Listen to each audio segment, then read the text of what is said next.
Uou, Cirostra no ar, incomodando os incomodados. Vamos que vamos, bora que bora. Pra cima sempre, não pode parar. Ao infinito e além. Vamos que vamos. Bom, eu venho hoje aqui trazer uma reflexão com vocês sobre a palavra recuperação. O que significa essa palavra para você? Recuperação. Talvez nós vamos começar a perceber que essa palavrinha ela se encaixa em tudo. Tudo, literalmente tudo que acontece comigo desde o meu nascimento até o final da minha vida. Sempre algo vai acontecer que de repente eu vou perceber que é necessário recuperar. Recuperação seria recuperar a ação. Por isso que eu marquei aqui, né? Não sei se dá para ver aí no vídeo, mas aqui está marcadinho a palavrinha ação também, dentro dessa palavra maior, né? Então, recuperação seria recuperar a ação. Como assim? O que seria recuperar a ação? Na nossa vida, nós temos, inevitavelmente, um aprendizado. Nós aprendemos a fazer as coisas, nós somos ensinados a fazer as coisas, e nós vamos aprendendo tanto o que é bom, como também nós vamos aprendendo o que não é tão bom assim, né? Tem muitos hábitos, tem muitos costumes que, basicamente, não são bons para a minha saúde, não são bons para o meu espiritual, mental, físico. E ainda assim eu aprendi e eu venho repetindo e eu venho fazendo involuntariamente talvez. Porque no começo foi uma curiosidade, no começo foi algo assim que eu estava fazendo sem nem perceber talvez os malefícios, pode ser. E depois que você começa a repetir, se eu repito algo, eu desenvolvo o hábito. E aí, uma vez que o hábito está instalado, fica mais difícil de fazer correções, porque basicamente eu só vou perceber que isso está me prejudicando depois de um certo tempo, né? Precisa haver um incômodo. Então, por isso até a frase do começo, né? Incomodando os incomodados. Eu preciso incomodá-los, eu preciso incomodar vocês com certos assuntos. Para quê? Para meio que, não diria forçar, mas incentivar vocês a olhar para dentro, perceber se realmente está bom, se está bom, ou se de repente está precisando melhorar. Piorar, a gente sabe que é só continuar fazendo a mesma coisa, que a tendência é piorar, né? Agora, quando é para melhorar, nós temos que estar sempre nos superando, sempre evoluindo, sempre nos aprimorando, para daí ter uma melhora. Entende? Então, assim, eu coloquei aqui algumas palavrinhas de comparação, né? E aqui são ações, são atitudes. Por exemplo, integridade, corrupção. Honestidade, desonestidade. Mente aberta, rigidez, que seria a mente fechada. Boa vontade, preguiça. Humildade, arrogância. Aceitação, reclamação. Você já passou por isso? Você já parou para pensar nessas palavrinhas aqui? Será? Talvez? Não sei. Eu até anotei aqui o agora e o ser humano, né? Entenda que talvez a condição humana, ela é uma coisa. O ser, uma vez que eu tenho interesse de melhoria, o ser, ele vem como um estado de presença, um estado de viver no agora. Para eu estar melhorando isso aqui, para eu ficar mais na prática dessa linha azul aqui, né? Da integridade, honestidade, mente aberta, por aí vai, eu preciso estar no agora. Essa parte aqui da corrupção, desonestidade, rigidez, isso faz parte da natureza, humana, né? Ó, isso aqui faz parte da natureza humana. O ser é algo espiritual. E espiritual aqui eu não estou querendo dizer religioso, tá? Não tem nada a ver com religião.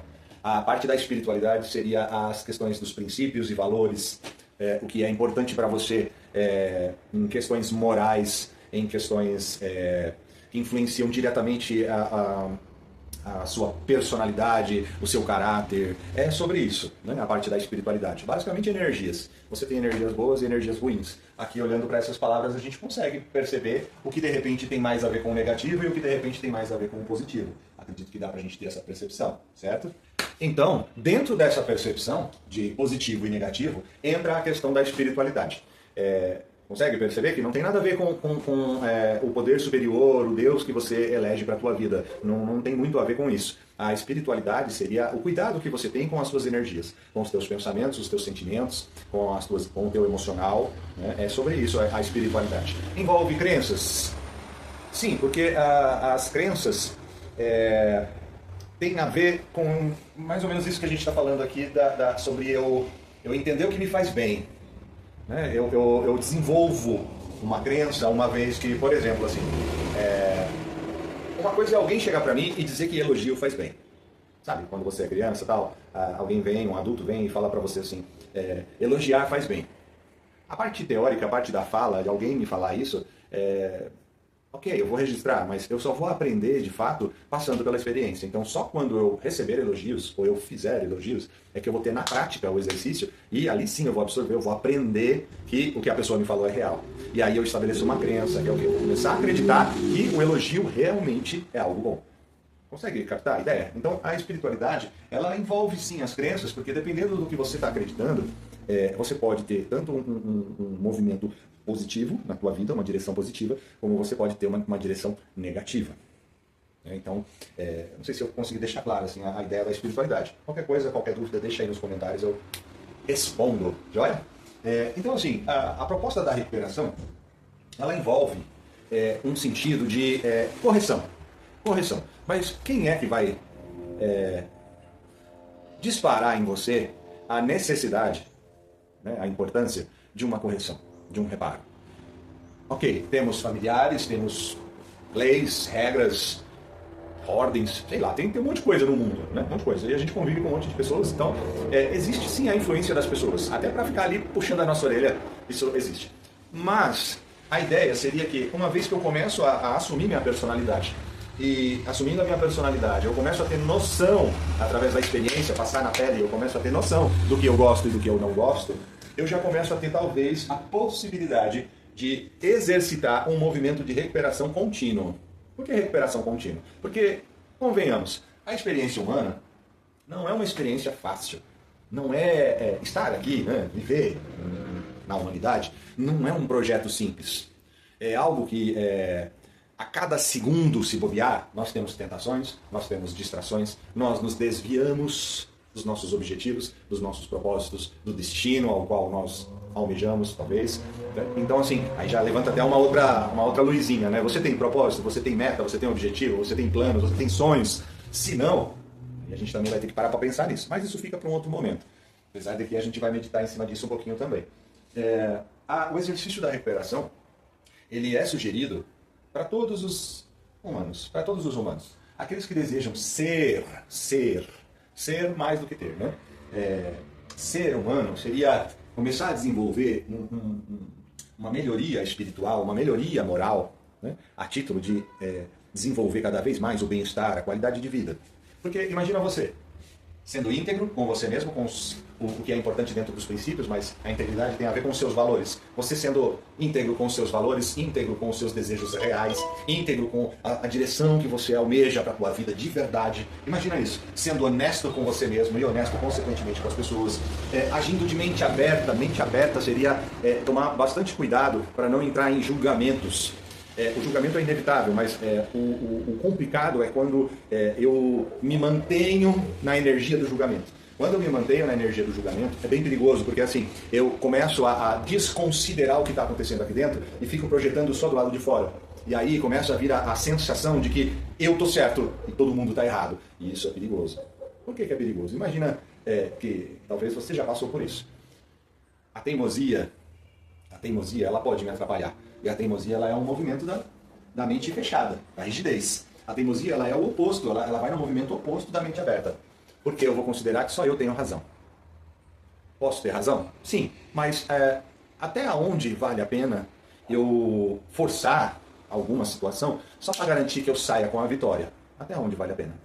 Então, essa parte de pensar, né, sobre o que eu preciso fazer para me manter num movimento de mente aberta, por exemplo, é algo interessante quando se tem o desejo de melhorar a sua vida.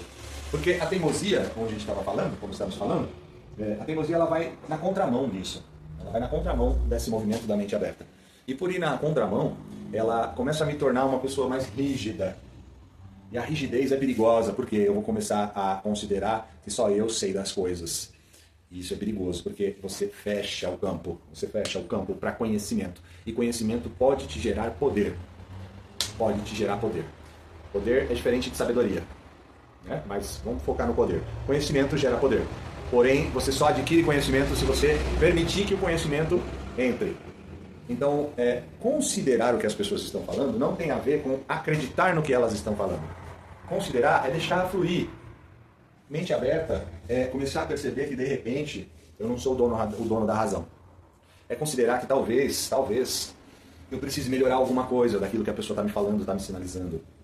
Ou, de repente, eu não conheço tanto sobre algo e eu posso melhorar isso também. Entende? Então, assim, dentro desses princípios, outro também que nos pega aqui é a boa vontade. Você imagina alguém atuando na vida com boa vontade. O que seria boa vontade? É ter 100% de disposição no dia a dia? Isso é praticamente algo bem desafiador para qualquer indivíduo, para qualquer humano.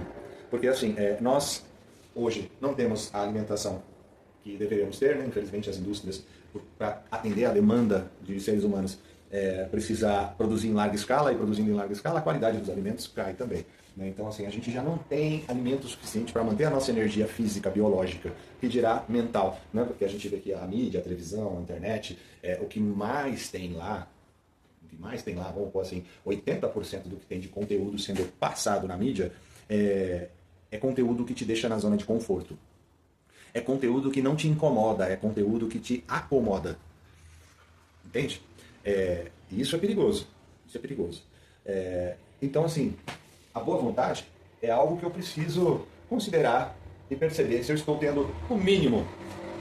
Esses 20%, falei que 80%, né?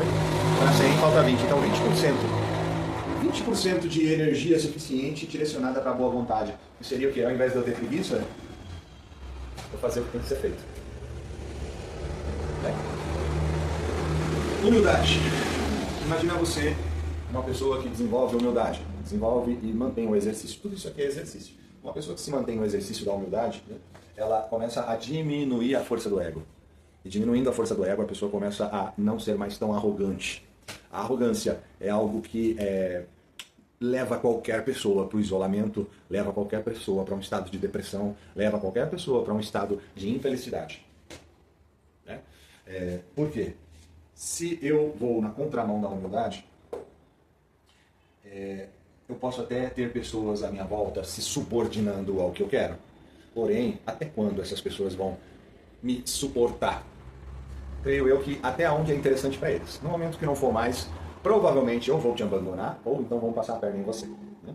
Então, eu posso, percebendo qualquer movimento meu de arrogância no dia a dia, eu posso recuperar essa ação e trazer para o exercício da humildade. Porque isso aqui é exercício também, né? A corrupção é um exercício, a desonestidade é um exercício, a rigidez é um exercício, a preguiça, a arrogância, a reclamação são exercícios. Tudo isso aqui está vindo de uma ação, exercício, atitude.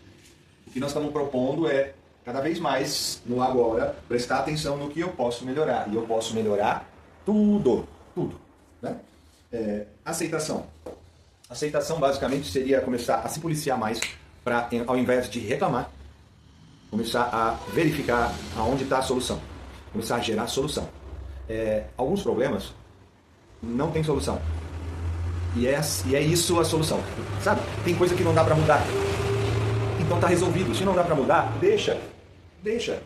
A única coisa que eu posso mudar sou eu. Os meus pensamentos, os meus sentimentos, o meu emocional, eu posso trabalhar em cima dele, o meu organismo, minha mente, o meu espiritual. São as únicas coisas que eu posso mudar. No mais, milhares de coisas do lado de fora de nós, não podem ser mudadas. E se não pode ser mudado, só entrega, aceita. Aceita que não dá para mudar. Então, assim, para cada ação, seja positiva ou negativa, para cada ação, sempre haverá uma proposta de melhoria. Recuperar a ação. Eu posso continuar em movimento de recuperação até no positivo. Eu posso. Por quê? Uma vez que eu estou trabalhando em cima da minha integridade, será que eu não posso melhorar? Será que eu não posso estar recuperando a ação? Recuperando a ação é melhorando ela, aprimorando ela, desenvolvendo ela, atualizando ela. Será que não dá? Dá. O perigo é quando a ação está do lado negativo e eu, de repente, sei lá por quê, estou tão distraído, ou eu estou no futuro, ou eu estou no passado, no passado remoendo coisas que eu deixei de fazer, ou que me magoaram, ou que não sei o que lá, me melindrando, me chicoteando, entende? Ou blasfemando e xingando tudo e todos no passado. Ou então eu tô lá no futuro, ansioso, cheio de expectativas, aguardando um monte de coisa, esperando milagres caírem do céu. E assim, o milagre é você. Você é o milagre, você tem que se posicionar e fazer a diferença. Entende? Então, dentro dessa proposta de recuperação, sempre que eu tiver uma ação negativa, eu posso começar a lembrar, e é importante eu instalar isso, que eu posso ser melhor, eu posso recuperar, eu posso melhorar, eu posso aprimorar qualquer ação, qualquer coisa que esteja localizada em mim, eu posso melhorar. Os outros, as ações, as atitudes dos outros, não cabe a mim melhorar. Né? O que eu posso fazer é me melhorar. E uma vez que eu começo a me melhorar, eu posso inspirar pessoas a também fazerem esse movimento aqui. Entenda que para viver nesse movimento de recuperação, ou seja, de melhoria constante, de aprimoramento constante, eu preciso estar vivendo no agora, eu preciso estar vivendo no presente. Do contrário, eu não vou conseguir, porque eu vou estar preso em coisas que não são possíveis de moldar, não são possíveis de mexer. Passado não dá para mexer, futuro não dá para mexer. O que dá para fazer é ressignificar. Só que para ressignificar eu tenho que mexer no agora. É agora, cada ação que eu estou tendo agora é que faz a diferença. Joia? Espero ter contribuído. Se ficou meio confuso, deixa aí nos comentários. Eu preciso da sua crítica, eu preciso da sua sugestão, eu preciso que vocês interajam. Joia? Gratidão. Nos vemos no próximo vídeo. Namastê. Vamos que vamos. Pra cima sempre. Ao infinito e além. Valeu.